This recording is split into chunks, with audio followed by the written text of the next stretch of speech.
And the work continues on the Roush Ford for Kurt Busch. Well, Mr. Weber, this one sure turned upside down, hadn't it? Well, this is why you watch from the very beginning, because you know the excitement builds and builds until you get right down to the end. And you climb up on the war wagon where Michael McSwain, the crew chief for Ricky Rudd, hangs out, and you ask him, can you make it? Oh, yeah. Fuel ain't a problem right now. We're worried about getting past those other 5 cars.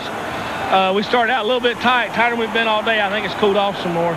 But the car's starting to come in now. I think we're going to be pretty good. We just got to get as many positions on that 24 as we can. You took fuel only on the last stop. You like that set of tires? Yeah, those tires, we've been just like last week. It's taken a couple laps for our tires to come in. So those, we had 3 laps on them already, green flag laps. So we elected to stay on those, hoping they'd come in good. And it looks like they might be going to come in right here. How was your last stop when you did fuel only, Michael? Yeah, it was okay. The guys had a little problem. We should have come out a couple of spots higher. But these guys gave me great pit stops all day long. I can't complain about one little boo-boo. Because you worked on it all week again, didn't you? Oh, yeah, every week. All right, best of luck. Thank you. He got his first win as a crew chief right here at this track 41 days ago. Today he's trying to get his second. There's going to be some guys coming in. Well, so far they haven't. How about Gordon? Well, he made a move, but nothing doing. Should he have? You know, back where he is, he was back in the 17th position. You wonder, going for this Winston Cup Championship, he shouldn't have gone in and got some more gas in, because he can't afford to run out. Man. 29 laps to go. Back for the restart at Pocono in a minute on TNT.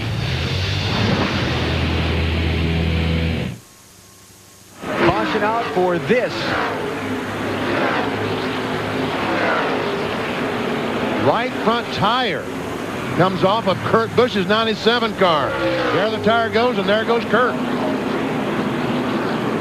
Here's the way things stand as we close in on the finish with 28 laps to go. Earnhardt Jr. with fuel only on his last stop. The man who took tires on the pit stop previous, Jeff Gordon, who's dominated this race, is way back in 15th position.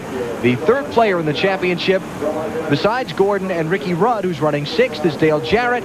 He was involved in not 1 but 2 crashes. He is in the garage, out of the race. He's going to finish 41st today. Matt.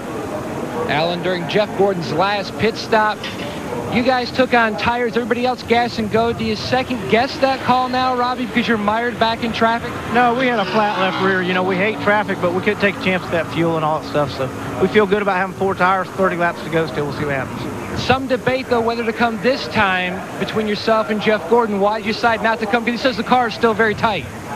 He really hates that traffic, you know, when you get behind there. So we're just going to keep digging. There'll probably be another caution along here. These guys get pretty aggressive here towards the end. They felt very fortunate when they stopped because they did not know that left rear tire was going down. They found it when they were checking the pressures. That's actually a bit of good fortune that they made the call for the tires then. As they stand now, Gordon and Rudd 1 point apart if the race finishes as it is now. But we've seen all kinds of things in these last 50, 60 laps, and we've still got 28 more to go. I can see this point championship being decided in Atlanta, that very final race of the year. The final lap of the final race. Yes. It's going to be fun. Every step of the way, you'll see it on TNT and NBC. We're set to go back at it in Pocono. There'll be 27 laps to go. Quick check on pit road with Marty. Alan, real quick, keep one thing in mind. Today, in the race today, Dale Earnhardt Jr. has not been good on the long runs. Tony Stewart and Bobby Labonte, that has been their strength. And we have a pretty long run to finish this race. Just keep that in mind. Green flag.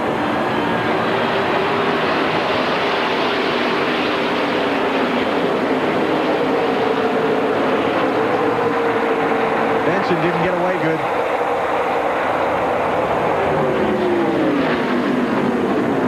Tony Stewart right on Johnny Benson's bumper.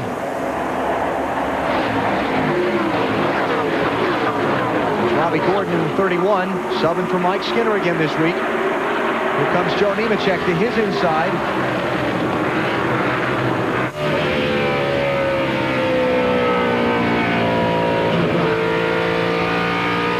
Bobby going to challenge Tony ahead for third spot.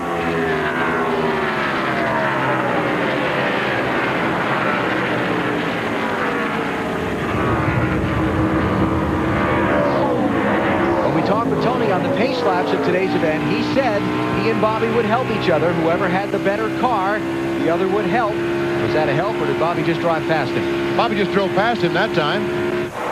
I think they're going to have to run a few laps before we can determine who, in fact, has the better car, Tony Stewart or Bobby Labonte. Both the 20 and the 18 team cars of the Joe Gibbs operation.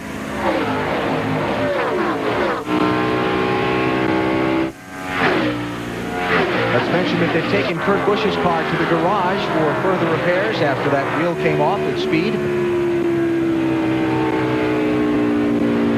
It's Mike Wallace right in front of Tony Stewart.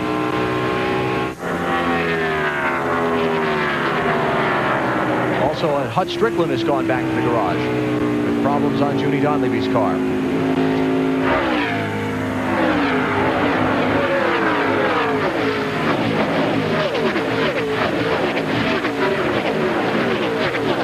Jeff Gordon's only gained one spot since the restart. He was 15th. He's moved up to 14th. Not a lot of progress.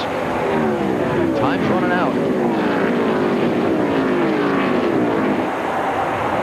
But that changes that 1 point. Right? 1 point in the championship. John Andretti is off the pace somewhat. Report there may be some smoke coming out of his car. Keep an eye on it. Tony uses all the racetrack when he comes off turn 2 or the tunnel corner. And Dale Earnhardt Jr. right now is pulling away. He has a 2.25 seconds on Johnny Benson. But Bobby Labonte is the guy he's got to worry about.